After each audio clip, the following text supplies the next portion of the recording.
Hi, I'm Kalia. I wasn't invited to my own family's reunion, again. 10 years. 10 years of silence, edited photos, and empty chairs with my name never spoken. They said I was too sensitive, too distant, too dramatic.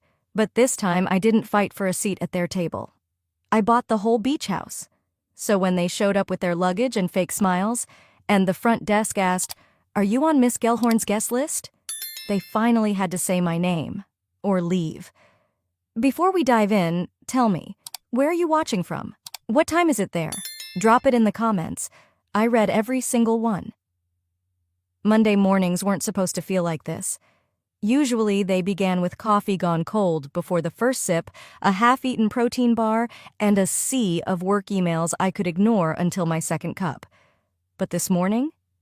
This morning started with something else. I was halfway through sorting logistics for a medical symposium when the subject line popped up on my screen. Bold, cheerful, and completely gutting. Brooks Family Beach Week 2025 RSVP now. My breath caught. I clicked before I could stop myself. Everyone was CC'd. Trinity, Bryce, Aunt Mel, even Cousin Darren, who's been MIA since the Clinton administration. But my name? Not there. Not in the thread. Not in the original list. Not even a typo. They hadn't just forgotten me. I wasn't included. At all. I stared at the screen like it had slapped me. There they were. Dozens of replies, little quips, memories from last year. Someone even posted a photo of the fire pit at sunset.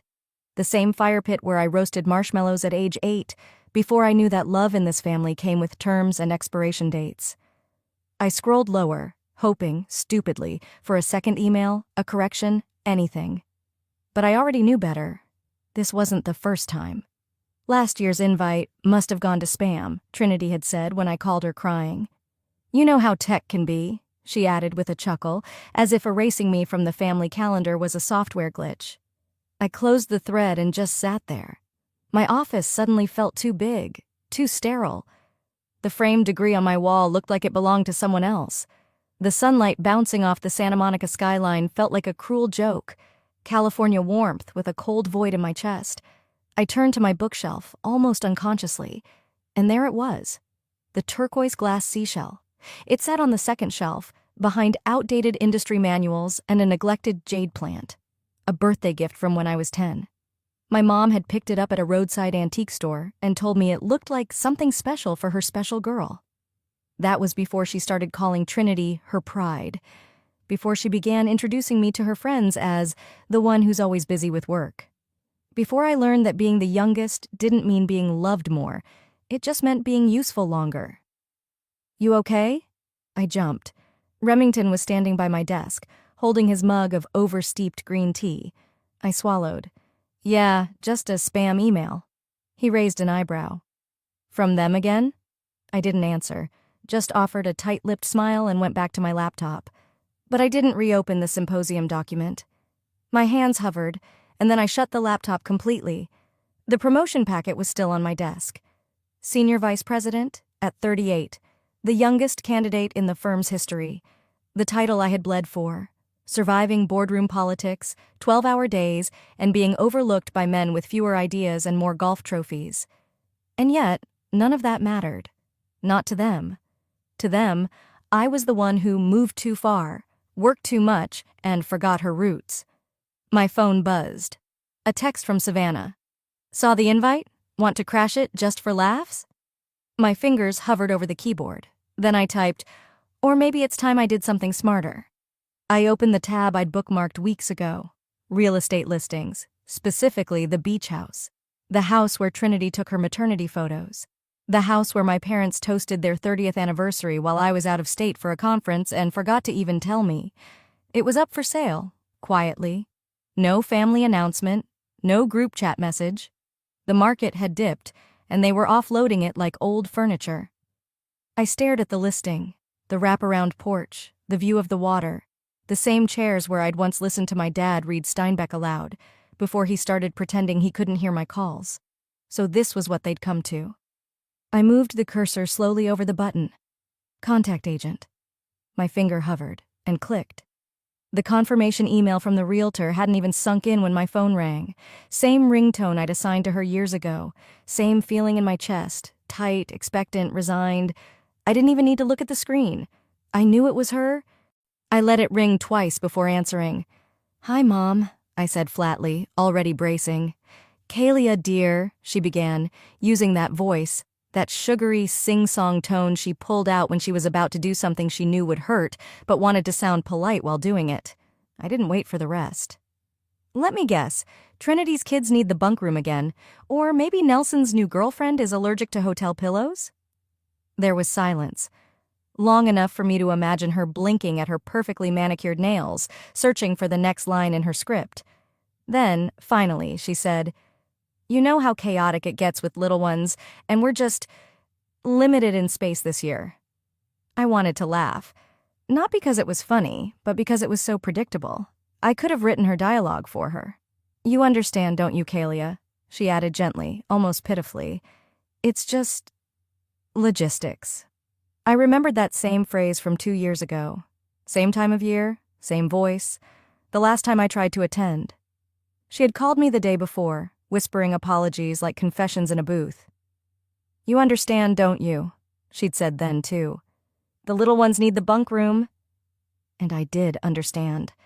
I understood that my presence was always optional to them. The only time I was truly needed was when someone wanted help paying for something. "I understand perfectly," I said now. "Thanks for the heads up." Before she could respond, I ended the call. But I didn't throw my phone. I didn't cry. I didn't scream into a pillow. I simply got up, walked to the kitchen, and poured myself a glass of water with the steadiness of someone who'd known this was coming. Back at my desk, I opened a spreadsheet. My personal financials. The numbers stared back at me like loyal soldiers, organized, unflinching, ready.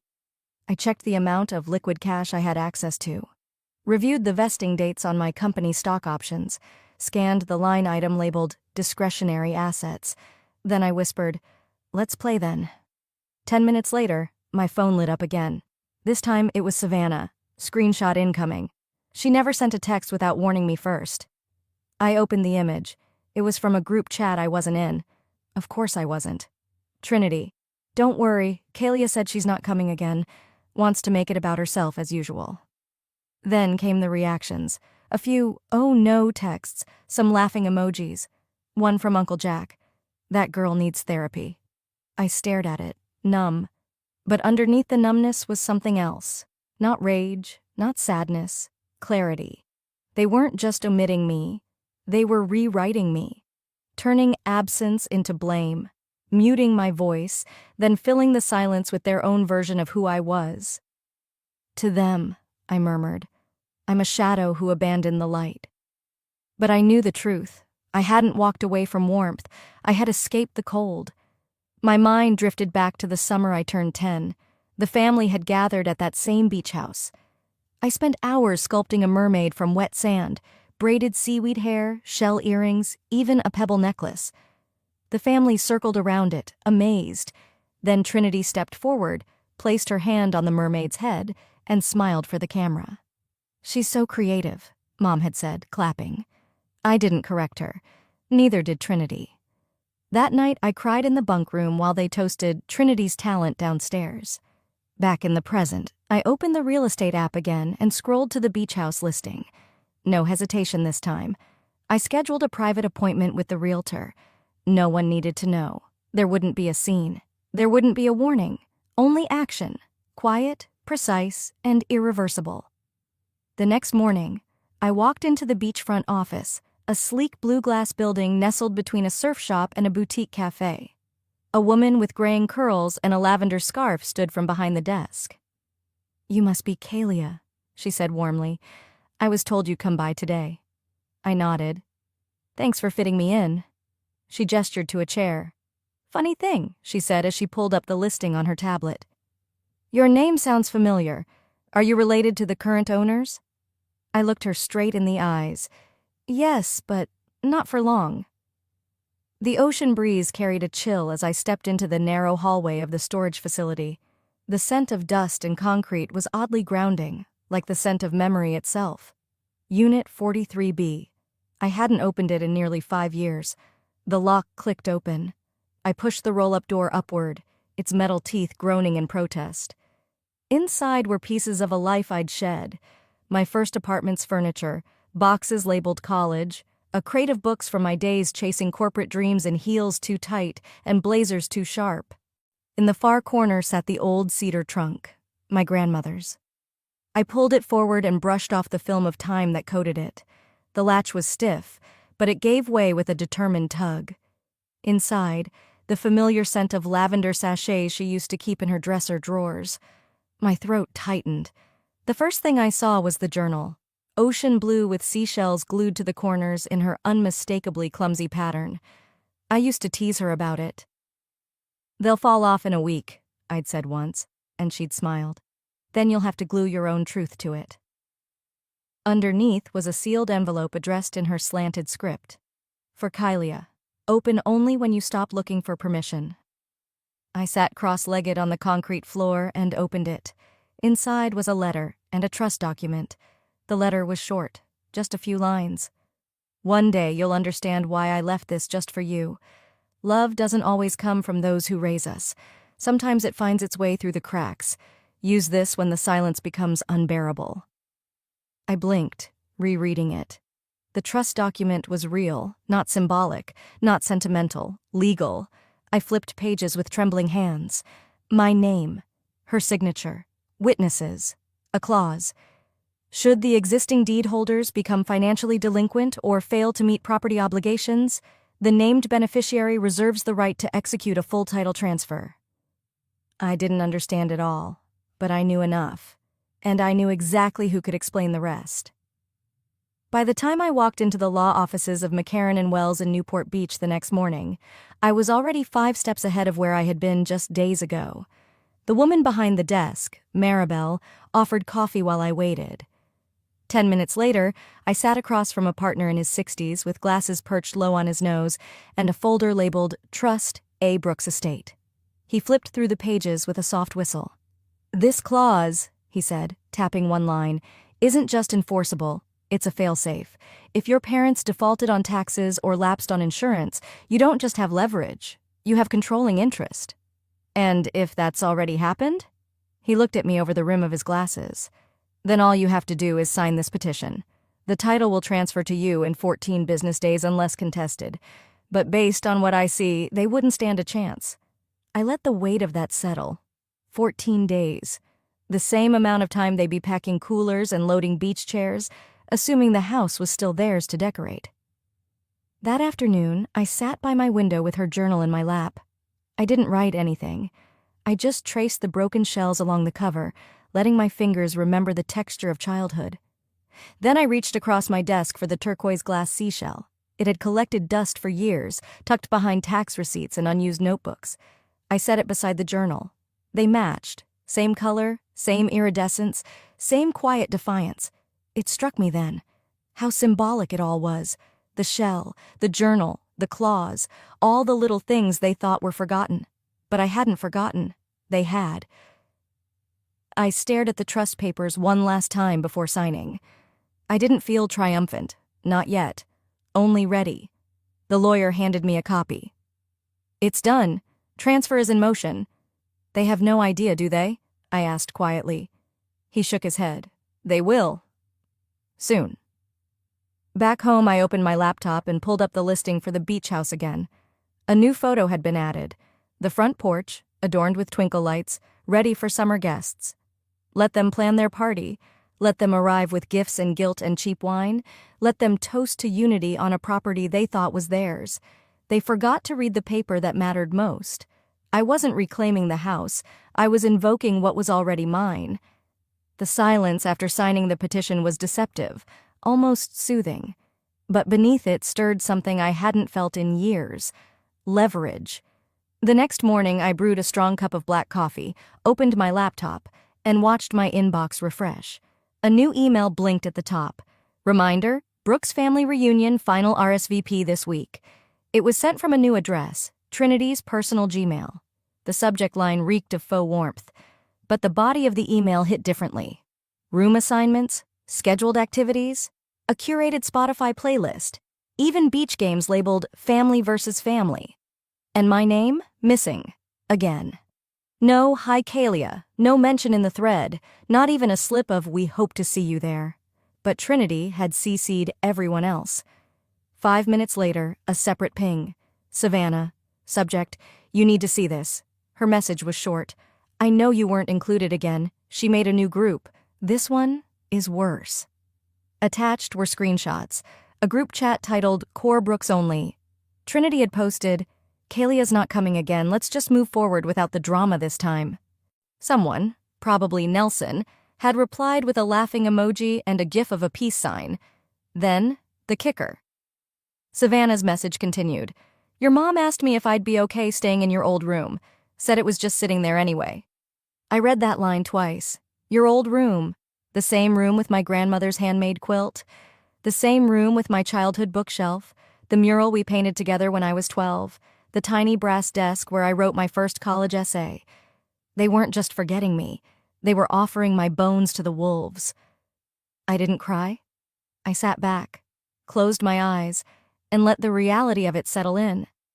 Then I opened my real estate portal and logged into the back-end system I now legally had access to. Short-term rentals, owner rights, property scheduling. I pulled up the calendar. Only one room remained unbooked, the master suite, king bed, private deck, full ocean view. I smiled faintly and began to type. Guest, Miss C. Brooks, arrival Friday, length of stay 3 nights. Then I scrolled to the preferences field and added, please place welcome bottle of Perrier-Jouet champagne on ice. Guest prefers firm pillows, cotton sheets, and full privacy. Click. Confirmation appeared. A ping echoed in my inbox. Their reunion? Booked under my name? The irony made my shoulders relax. Let's see how they explain that to each other. Later that night, I paced the living room with a glass of wine, the fireplace flickering low behind me. I held my phone, thumbing through years of photo archives. Family reunions where I'd taken the pictures but never appeared in them. Graduation dinners I was too busy to attend, according to them. Birthdays where my gifts arrived in the mail, unwrapped and unmentioned. One particular photo caught my eye, Trinity blowing out candles while I stood behind her smiling. Only my head had been conveniently cropped for the version posted online. That's who I'd been to them. An accessory, a utility, until I wasn't needed anymore. I thought back to Dad's words years ago, when I finally stood up for myself. You're just too sensitive, Kalia. Not everything's about you. But this house, this moment, was about me.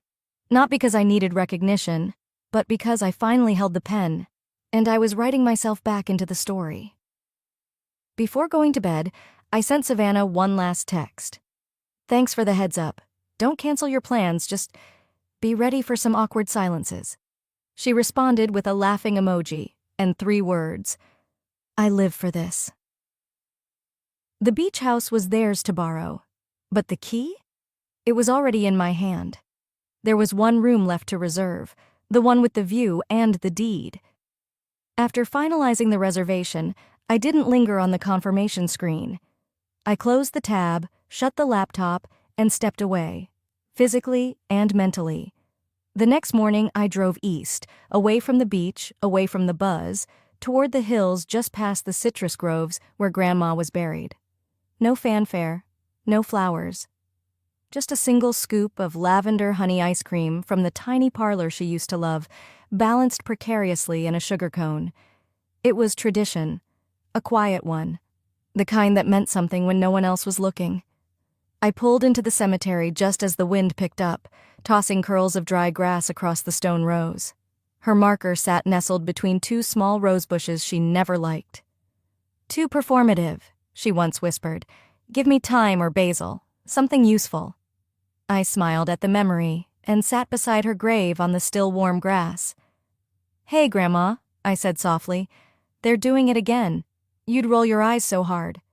I let the wind carry the silence a moment longer. Then I placed the cone in front of her nameplate and whispered, You once told me not to raise my voice, just raise my value. I did. I really did. A few minutes passed. I didn't cry, but I didn't smile either. The quiet had a way of holding you still, like she used to without words, just presence. That kind of stillness doesn't come from peace.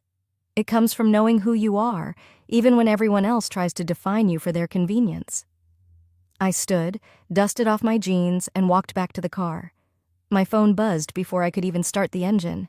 It was from the Brooks family chat. A screenshot of the message glared at me. I call dibs on the master suite. Feels good to be back. Let the reunion begin. Nelson, of course. As if the room was some prize he'd earned.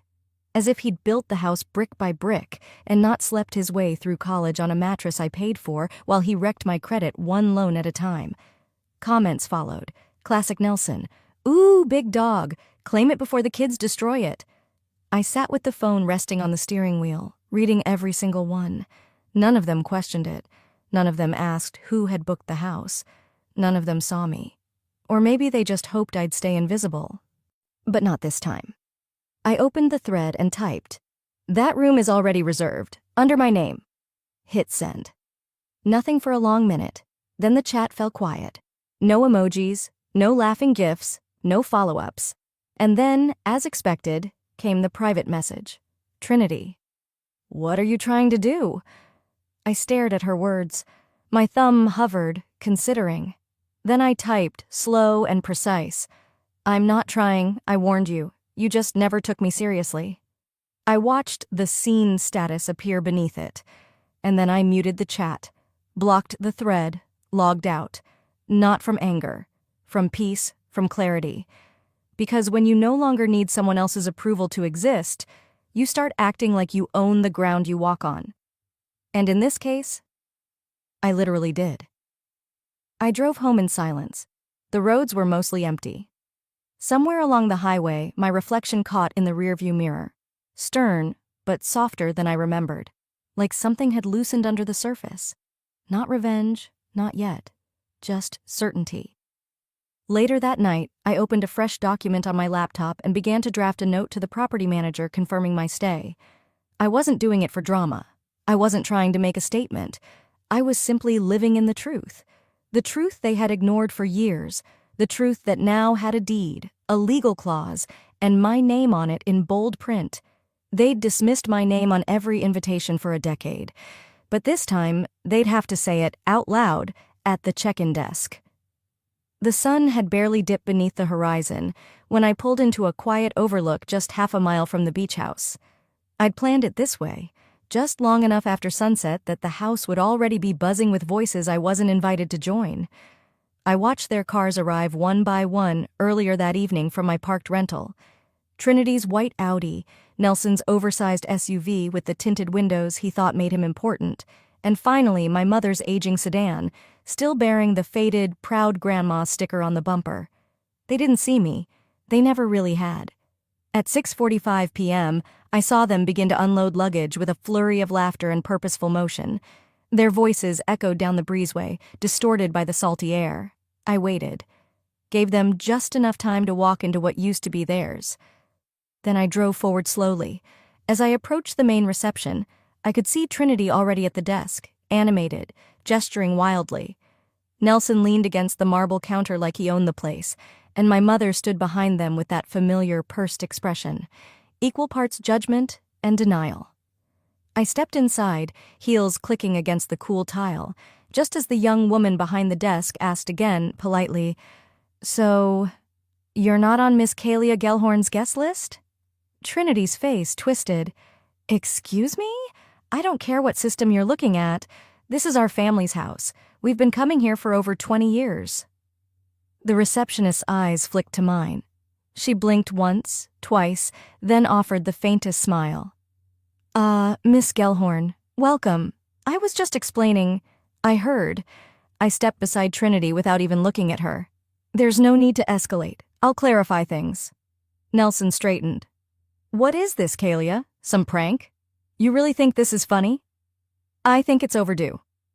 I handed my ID to the receptionist. "The deed finalized 3 weeks ago. The house is mine." The silence that followed was not the kind that waits for someone to speak. It was the kind that shatters the floor beneath you. Iris clutched her purse tighter. You bought it? That's impossible." No, Mom, I said gently, but not softly. It's legal, it's clean, and it's final. You should have checked the mail, or the trust agreement Grandma left me. Trinity turned a shade I'd only ever seen on wilted roses. Why would you do this? You knew we were planning the reunion. This was meant to be our space. And I was meant to be your daughter, your sister. But you left me off every email, every invite, every photo, so I found my own way in. The receptionist looked between us, visibly unsure whether to step back or stay still. Nelson barked out a laugh, the kind that masked panic. You think you can just kick us out? You think you've won something? I turned to him slowly. No, Nelson, I think I reclaimed something. That's different. Then I looked at the desk clerk and said calmly, Please help escort anyone not listed under my guest registry. Be kind, of course, they're family. A beat of hesitation passed, then she nodded and picked up the phone to call security. Not urgent, just standard. Like this was any normal check-in process. I'll contest this, Trinity muttered behind me. You'll hear from our lawyer. You might want to review the clause on defaulted taxes and failed maintenance first, I replied, still facing forward. You might be surprised by how much was already in motion before you even clicked send on your guest list. My mother stepped forward then, voice quiet. You really hate us that much? I turned. For a moment, I let the silence linger. Then I said what needed to be said, not cruelly, not bitterly, just honestly. I don't hate you. I just stopped hoping you'd change. With that, I walked toward the elevator, the sound of their confusion dissolving behind me like salt in wind. As the doors slid closed, I felt my breath slow. Not in relief, but in readiness. Because what came next wasn't silence, it was war. I had just finished making tea in the quiet of the kitchen when the knock came, not on my door but on the glass window facing the beach. Not the kind of knock from a guest or neighbor.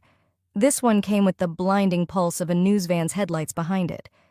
I stepped closer, pulling the curtain slightly. A man with a mic in hand and that greasy, camera-ready smile was already positioning himself toward the lens. Another crew member pointed directly at the house. At me.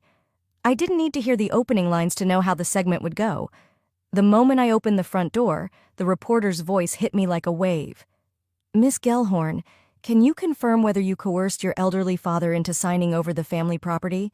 Sources say he wasn't of sound mind.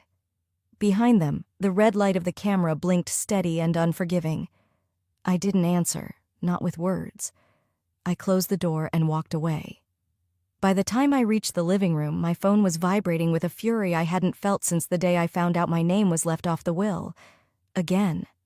There were texts from former neighbors, coworkers, a cousin I hadn't heard from since our grandmother's funeral. Is any of this true? And then, the email. Temporary injunction notice. Occupancy of 404 Ocean Crest Boulevard must cease immediately pending court review. Violation may result in financial penalty. And the cherry on top? A screenshot Savannah forwarded, Trinity's latest post. A woman who turns on her own family was never raised with love to begin with. I pray for her soul. Underneath were comments filled with fire emojis, sad face reactions, and, so sorry, praying for your family notes from people who hadn't known my name until yesterday. I stared at it all, the phone in my hand, the headlines forming without me. I should have been prepared. But nothing quite prepares you for being publicly labeled a predator, especially by people who once kissed your scraped knees and braided your hair. I didn't cry. Not immediately. I sat down in the stillness of the master suite and looked across the room at a framed photograph I hadn't packed away yet. Me at 7, clinging to my father's leg. Both of us laughing so hard the photo came out blurred. A time before silence replaced softness. Was I that same girl? Would he even recognize me now? The tears came, but they didn't belong to sadness. They belonged to a grief that had matured into something older, something tired. Hours passed, maybe more. The house was still. The ocean roared outside like a witness, unmoved. I found myself wandering the built-in bookshelf by the staircase, running my hand along the wood grooves. My fingers brushed something. Tucked behind a row of old novels was a small seashell, pale ivory with a faint blue stripe, the one he'd helped me find the summer before Trinity went to college. You deserve everything good this world can give you, he had said that day, resting it in my palm like it was the rarest thing he'd ever seen. I closed my fingers around it, whispering, "You said that. Once." But the man who said it no longer existed. Not in the court documents filed under his name, not in the media blitz that followed his daughter's signature. That version of him had been overwritten, and so had I.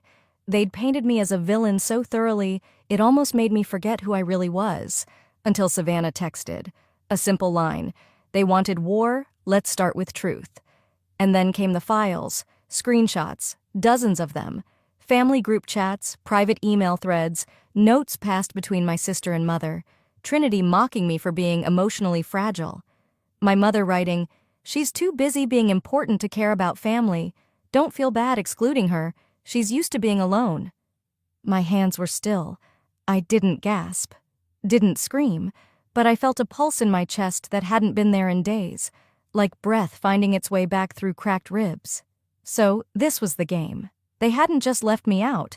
They'd spent years erasing me behind closed doors. I looked down at the seashell again.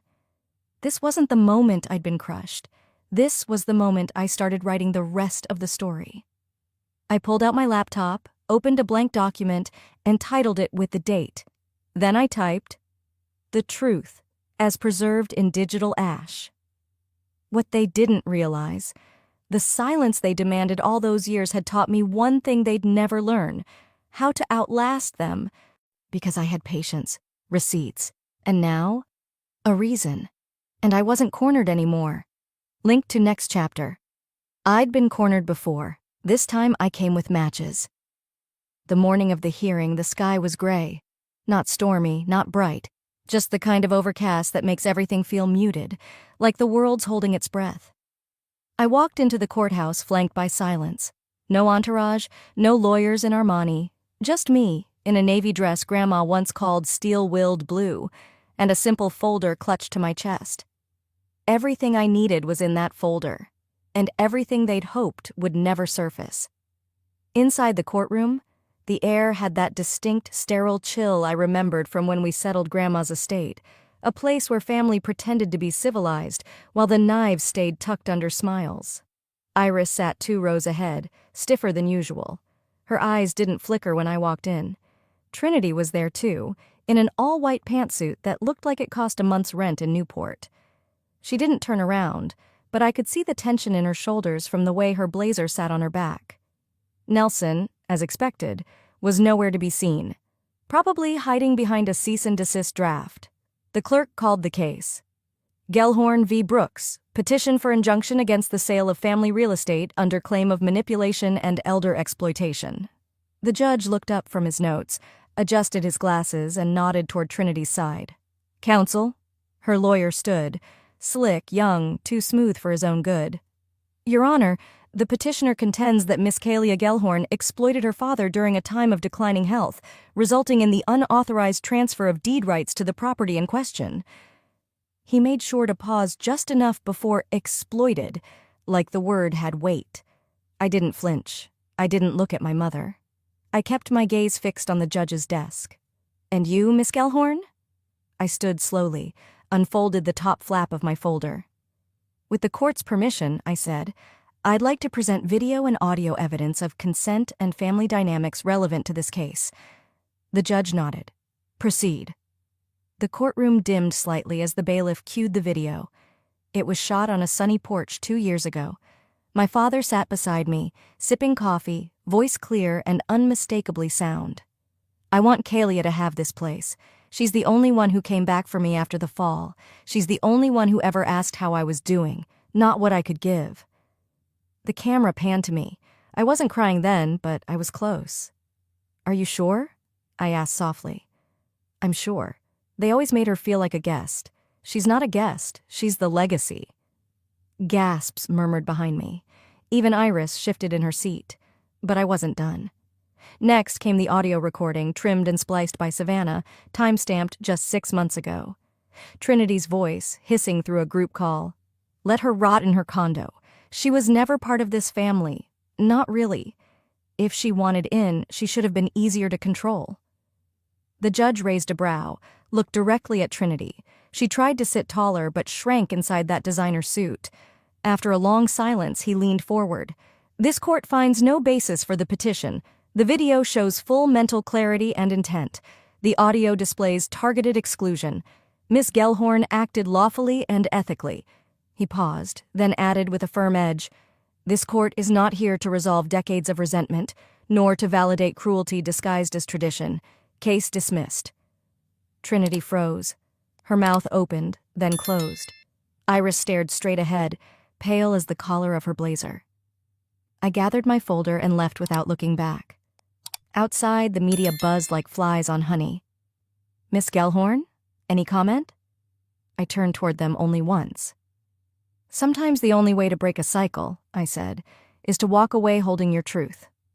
The flashbulbs clicked, but I kept walking. Down the steps, past the polished marble, onto the sidewalk, and then toward my car parked near the courthouse lawn. There was no applause, no violin soundtrack swelling in the background, just my own quiet steps and a breeze that finally smelled like salt again. I stopped for a moment at the edge of the parking lot, let the wind catch my hair, closed my eyes and listened, not for approval, not for closure, but for the sound of my own breath. They had their narrative. I had the truth. And that day, the truth didn't shout.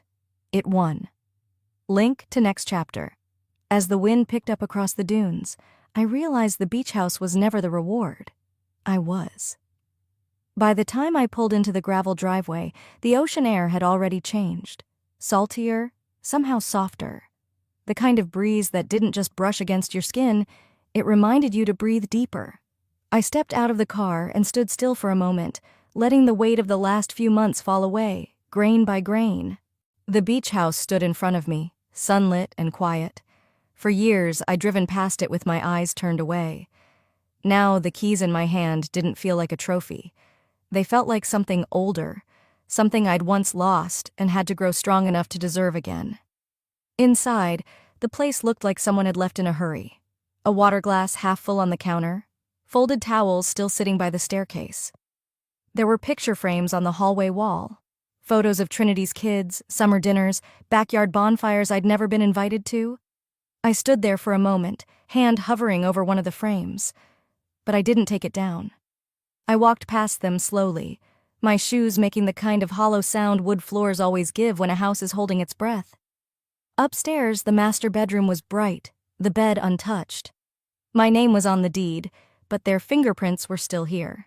In the curtains, the leftover shampoo bottles, even the music playlist still loaded on the smart speaker. I let them be. In the office room, once Grandma's, there was a low cabinet drawer I'd avoided touching until now.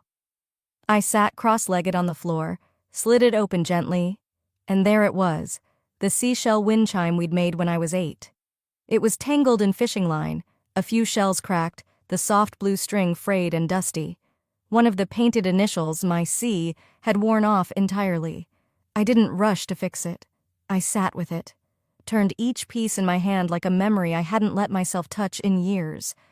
I could hear her laugh in my head, could almost feel the way she would pause to examine each shell, saying, "Not every broken thing needs to be replaced, Kalia. Some things just need a steadier hand." I took it downstairs and laid it across the kitchen table. Thread by thread, I began to repair it. No glue, no shortcuts, just patience and quiet. The sound of the waves through the open screen door became a rhythm, keeping time as I worked. The wind chime didn't need to be perfect. It just needed to ring again. Later that afternoon, Savannah showed up with a bottle of wine in one hand and a grocery bag in the other. "You didn't think I'd let you settle in here without at least some Pinot and paper towels, did you?" She smiled. We cleaned in silence for a while, two sisters who'd watched the same family drama unfold from opposite seats. We scrubbed the counter where Trinity once held court with her cheese platters and casual cruelty. We folded blankets that Iris used to keep for special guests only.